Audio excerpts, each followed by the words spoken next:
So there I was, having what I thought was really connected, intimate sex with my partner, feeling all proud of my sexual prowess and emotional attunement skills, when they looked up at me afterward and said, "Sorry, I totally spaced out around minute 3. Were you saying something important?" Excuse me, what? Because here's the thing nobody warns you about when you're dating trauma survivors, neurodivergent folks, or basically anyone with a functioning nervous system in this garbage fire of a world. Your partner can be physically present, actively participating, making all the right sounds, and still be approximately as mentally present as a Windows 95 computer trying to run TikTok. I'm talking about that supremely mind-fucking moment when you realize the person you've been making love to has actually been watching the whole thing from somewhere near the ceiling. Like there's some kind of sexy ghost who accidentally got separated from their body and is now floating around going, "Oh, that looks nice for them down there." And the most confusing part? They're not faking it. They're not lying to you. They literally went somewhere else entirely, while their body stayed behind to fulfill its earthly sexual duties. It's like their consciousness just noped out and left their nervous system on autopilot. Maybe you've never noticed because it's subtle. They just seem to be going through the motions, technically present, but somehow not. Maybe their eyes look like they're staring through you instead of at you. Like you're a window they're looking past rather than a person they're connecting with. Or maybe it's obvious as hell and you just didn't know what you were looking at. Maybe they go completely still mid-encounter, like someone hit the pause button on their entire existence. Maybe they become weirdly compliant, agreeing to everything but in a way that feels automated rather than enthusiastic. If you've experienced this particular brand of sexual plot twist, welcome to the What the Fuck Just Happened Club. Hey loves, this is Dr. Misty with Untamed Ember, where we talk about sex, shame, the nervous system, and today, how to love someone whose brain sometimes decides to take an unscheduled vacation during sex. Last episode, we talked about why nervous systems sometimes can't stay present for sexual pleasure. Today, we're flipping the script and talking to the partners, the people loving trauma survivors, the folks dating neurodivergent humans, anyone who's ever had the deeply confusing experience of feeling like they're suddenly having sex alone despite having another person right there with them. Because here's what absolutely nobody teaches you. Recognizing dissociation during sex isn't just about dramatic freeze responses or obvious distress. Most of the time, it's subtle as hell, easy to miss, and happens even during enthusiastic, consensual encounters. And knowing how to respond when you realize your person has vacated the premises, how to create actual safety instead of accidentally making things worse, is a skill that nobody talks about, but everyone fucking needs. Let's start with the detective work, because recognizing dissociation during sex is like trying to spot a chameleon. It's designed to be invisible. Your partner isn't trying to trick you. Their nervous system is just really good at protective camouflage. Most of the time, dissociation doesn't look like what you'd expect. There's no dramatic collapse, no obvious distress signals, no flashing neon sign that says consciousness has left the building. Instead, it's more like the lights are on, but nobody's home. The body is participating, but the person has gone offline. First, let's talk about breathing, because breath is like the nervous system's social media. It tells you everything about what's really going on. When someone dissociates during sex, their breathing often becomes mechanical, like their body forgot it's supposed to be a collaborative process. They might start breathing like they're following some kind of sexual instruction manual. Step 1, inhale. Step 2, exhale. Step 3, make appropriate sexual noises. Their muscle tone goes weird too. Not relaxed weird, that's good weird. I'm talking about either going rigid like sexual mannequin, or going rigid like a sexual mannequin, or conversely, becoming floppy in a way that doesn't feel like I'm so turned on I'm melting. And more like my consciousness just logged off and left my body on screensaver mode. Eye contact becomes different. They might still be looking at you, but it's like looking at someone who's staring through a window at something far away. You know that feeling when you're trying to talk to someone who's clearly reading text over your shoulder? It's like that, but during sex, which is significantly more jarring. And their responses to touch become automatic rather than responsive. Instead of their body dancing with yours, reacting to what you're doing, they start going through the motions that feel disconnected from actual sensation. It's like they're performing person having sex rather than actually having sex. Beyond the physical signs, there's this energetic shift that's hard to describe, but impossible to miss once you know what you're looking for. Suddenly, you feel like you're having sex alone, even though there's definitely another human right there with you. That sense of connection, of being in the experience together, it just evaporates. One minute, you're in this shared, intimate bubble, and the next minute, you're wondering if your partner has been replaced by a very polite sex robot. Their vocalizations might become either completely absent or weirdly performative. Somewhat performative. They stop making those natural, involuntary sounds that happen during genuine arousal, or they start making sounds that feel like they're auditioning for a role rather than expressing actual pleasure. And here's the part that might really fuck with your head. They might become super compliant, agreeing to everything, going along with whatever you suggest, but in this automatic way that starts to feel less like enthusiasm and more like compliance. Which is confusing as hell because they're saying yes to everything, but something about their energy is screaming, I'm not actually here to consent to this. Here's what makes this whole situation extra challenging. Your partner might have no idea that it's happening. Dissociation is sneaky like that. It's an unconscious protective mechanism that operates below the radar of conscious awareness.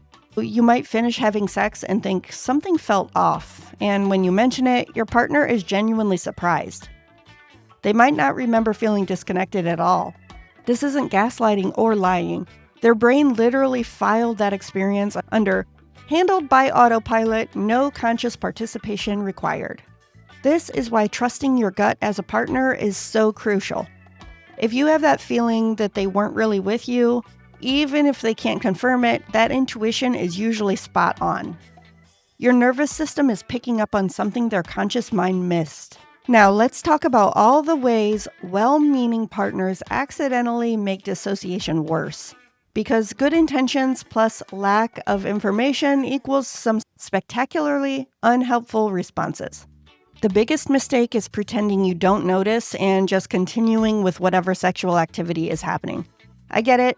You might think acknowledging it will embarrass them or make them feel broken, which we're not saying anyway because that phrase is banned from this house. But continuing when someone has dissociated isn't just ineffective, it's like having sex with somebody's body while their actual self is in another time zone. When someone is dissociated, they're not actually consenting to what's happening, they're enduring it. Even if they said yes at the beginning, if they're no longer present in their body, continuing doesn't serve anyone except maybe your ego. Look, it's natural to feel confused or even rejected when you realize your partner has mentally left the building during sex. But flooding them with your emotional response while their nervous system is already overwhelmed is like adding more weight to someone who's already drowning. Their dissociation isn't a Yelp review of your sexual skills. It's their nervous system doing what it learned to do to protect them. Try not to make their protective response about your insecurity, at least not in the moment. Avoid immediately demanding explanations. What happened? Why did you disappear? What did I do wrong? When someone is dissociated or just returning from dissociation, they often can't access the cognitive awareness needed to provide a detailed analysis of their experience. Asking them to become a narrator for your own trauma response while they're still in it is like asking someone to explain calculus while they're having a panic attack. The timing is not optimal. Some partners try to forcefully bring someone back from dissociation with intense eye contact, loud voices, or vigorous touch. This treats dissociation like daydreaming instead of understanding it as a protective nervous system response. Trying to shock someone back into their body often triggers more defensive responses. It's like honking at someone who's already in a car accident, not helpful and likely to make things worse. If you interpret every instance of dissociation as evidence that your partner doesn't want you, you'll create pressure that actually makes dissociation more likely. Dissociation is often about nervous system patterns that have nothing to do with their feelings about you or your relationship. Making their protective responses about your relationship insecurity turns their healing into a performance for your emotional needs, which is counterproductive for everyone involved. So what do you do when you realize your partner has temporarily relocated to another dimension while their body stayed behind for sex? The goal is creating space for them to return without shame, pressure, or drama. The moment you notice dissociation, the most helpful thing you can do is create a gentle pause. This doesn't need to be dramatic or alarm-inducing. You can slow down, take a deeper breath, maybe shift to less intense contact. Try something simple like, hey, let's take a breath together for a moment, or I want to slow down and check in. The key is creating space without making them feel like they've committed some kind of sexual felony. Instead of complex questions that require extensive cognitive processing, try simple yes-no options. Do you want to pause? Or would it feel good to just breathe for a minute? These are easier to process when someone's nervous system is in protection mode. Sometimes gentle physical grounding can help someone begin to return to their body, but this isn't about forcing them back. It's about offering an invitation. You might offer your hand for them to squeeze, giving their nervous system something concrete to focus on. Weight and pressure can sometimes help someone feel their physical boundaries again. A firm hug, gentle pressure on their back, your hand on their chest. Synchronized breathing can be incredibly helpful.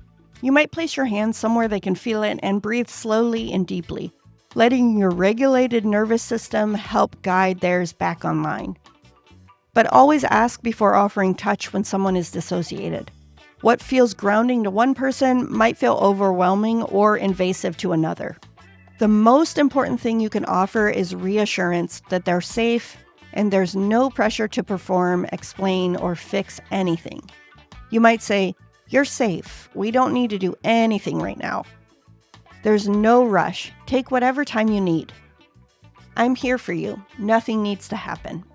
The goal is communicating that they're not in trouble, you're not upset, and their well-being matters more than sexual completion. Sometimes a gentle pause and shift is enough to help someone return to their body and reconnect with the experience. Other times, it's clear that sexual activity should end for now. Signs that stopping is probably best: if they remain disconnected after a few minutes, if they seem confused about where they are, if they can't make eye contact or respond to gentle questions, or if you sense that they're trying to force themselves back into presence rather than naturally returning. Signs that adjusting might work: if they're able to make eye contact and communicate, if they express wanting to continue but needing something different, or if the pause seems to help them settle back into their body. Follow their lead while prioritizing nervous system regulation over sexual goal achievement. While knowing how to respond to dissociation in the moment is crucial, the real magic happens in creating the kind of ongoing safety that makes dissociation less necessary as a protective mechanism. One of the most powerful things you can do is develop skills for tracking and supporting your partner's nervous system throughout regular life, not just during sex. Learn their patterns. When do they tend to get overwhelmed? What are their early warning signs of stress or shutdown?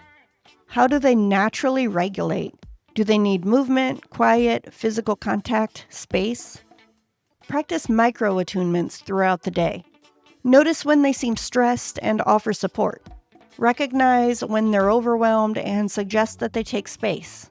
Help them feel seen and supported before overwhelm becomes shutdown. Create co-regulation rituals that have nothing to do with sex. Maybe it's synchronized breathing before bed. Maybe it's taking turns giving shoulder rubs while watching Netflix.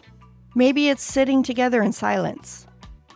These practices help your nervous system learn to regulate together, creating a foundation for sexual safety. Having regular conversations about sexuality, boundaries, and nervous system needs during completely non-sexual times is essential for creating genuine safety. Ask about their sexual nervous system patterns when you're both calm and not horny. What helps them feel safe during intimacy?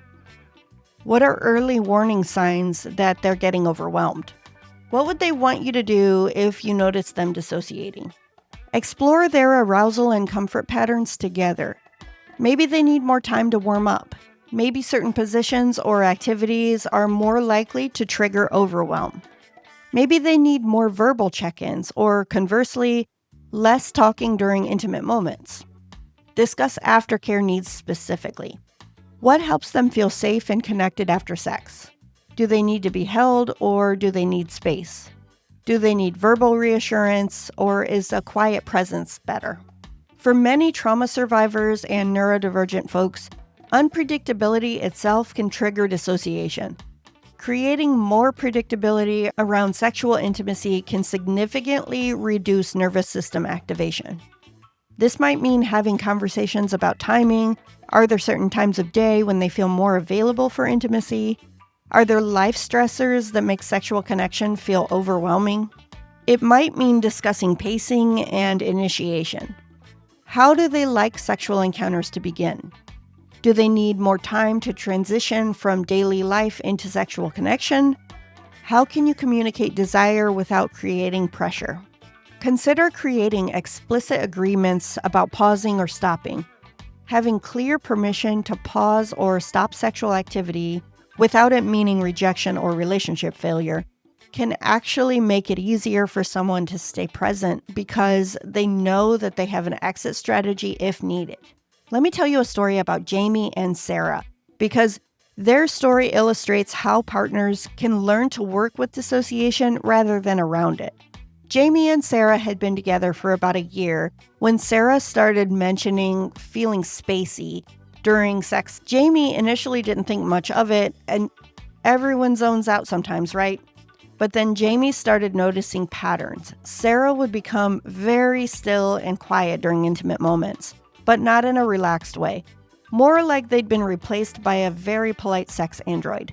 A few times Jamie noticed this, they didn't say anything. Sarah wasn't saying stop. They seemed to be participating, so Jamie figured everything was fine. It wasn't until Sarah mentioned feeling like they missed several recent sexual encounters that Jamie realized they'd been having sex with someone who wasn't actually there. Jamie felt like absolute shit. They'd been so focused on their own experience that they'd completely missed their partner disappearing. But then they made it worse by becoming hypervigilant, constantly asking, "Are you okay? Are you here with me?" every 30 seconds, which turned sex into a performance of presence rather than an experience of connection. The breakthrough came when they started talking about this outside the bedroom. Sarah helped Jamie understand what dissociation felt like from the inside, like watching someone else's life happen, feeling disconnected from their own body and emotions. More importantly, Sarah helped Jamie understand that dissociation wasn't always about the sex itself. Sometimes it was triggered by work stress. Sometimes it happened when Sarah felt particularly vulnerable or seen. Sometimes it was just their nervous system's response to intensity, even wanted intensity. Together, they developed a system. Sarah practiced recognizing their early warning signs of dissociation and communicating when they needed to pause or shift. Jamie practiced reading Sarah's energy and body language, learning to distinguish between Sarah's being relaxed and Sarah's being checked out. They created a simple signal. Sarah would tap Jamie's arm twice if they were starting to float away, so they could communicate what was happening without having to find the words in the moment. They practiced pausing during sex not as a failure or an interruption, but as normal maintenance for Sarah's nervous system. Jamie also worked on managing their own emotional responses when Sarah dissociated. Instead of taking it personally or feeling like they'd failed as a partner, Jamie learned to see it as information about Sarah's nervous system that they could work with together. Most importantly, they discovered that the work they did outside the bedroom, building nervous system co-regulation, creating safety in daily interactions, having ongoing conversations about needs and boundaries, dramatically reduced how often Sarah dissociated during sex. This story illustrates something crucial. Supporting a partner through dissociation isn't just about crisis management. It's about creating a foundation of safety and attunement that makes dissociation less necessary as a survival strategy. Before we wrap up, let's acknowledge something that doesn't get talked about enough: the emotional impact on partners when someone they love struggles with dissociation during sex. It's natural to feel confused, hurt, or even rejected when your partner mentally leaves the building during intimate moments. You might wonder if you're terrible at sex, if they're not attracted to you, if your relationship is doomed. These feelings are valid and human. It's important to have places to process these emotions that don't make your partner feel responsible for managing your emotional response to their trauma symptoms. This might mean therapy for yourself, trusted friends who can listen without judgment, or support groups for partners of trauma survivors. Your partner's dissociation affects you, and you're allowed to have feelings about it, but those feelings are yours to manage, not theirs to fix. Finding support while respecting your partner's privacy can be tricky. Look for general resources about supporting trauma survivors rather than sharing intimate details about your partner's experiences. Many therapists offer sessions focused on helping partners develop skills for supporting someone with trauma history. Online communities for partners of trauma survivors can be helpful, as long as you focus on your own growth rather than seeking crowdsourced advice about your specific partner's responses. When sexual encounters get interrupted by dissociation, your nervous system likely gets activated too. You might feel anxious, disappointed, or confused. Learning to regulate your own emotional responses is crucial for creating the kind of stable presence that helps your partner feel safe.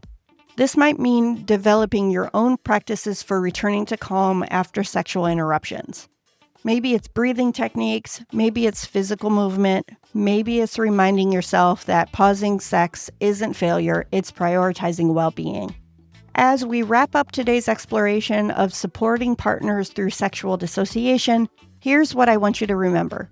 Learning to love someone whose nervous system sometimes pulls them away from intimacy isn't about becoming a perfect partner who never triggers any protective responses. It's about developing the skills to create safety together, to respond with compassion when protection is needed, and to celebrate the moments of genuine connection. Your partner's dissociation during sex isn't a reflection on your inadequacy or your relationship's failure. It's information about their nervous system that you can learn to work with together. When you approach it with curiosity rather than judgment, with patience rather than pressure, you're not just supporting them through difficult moments, you're actively participating in creating new patterns of safety and connection. The goal isn't to eliminate dissociation entirely. The goal is to create enough ongoing safety that it becomes less necessary and enough skill that when it does happen, you can navigate it together with grace. This week, I invite you to try one practice of nervous system attunement with your partner outside of sexual contexts. Maybe it's offering different support when you notice they're stressed. Maybe it's starting a conversation about what helps them feel safe. Maybe it's simply practicing being present with them without any agenda beyond connection. And for Ember Vault members, don't forget to grab this week's worksheet, The Partner's Survival Guide to Sexual Dissociation. This resource includes specific language for checking in during intimate moments, conversation starters for discussing nervous system needs, and practices for building co-regulation skills together. You'll find it at untamedember.com. And if you haven't joined our free newsletter yet, head to untamedember.kit.com for free weekly resources delivered right to your inbox. But until then, this is Dr. Misty with Untamed Ember, reminding you that supporting someone through sexual trauma responses isn't about fixing them. It's about loving them exactly as they are while creating conditions where healing becomes possible. See you next episode.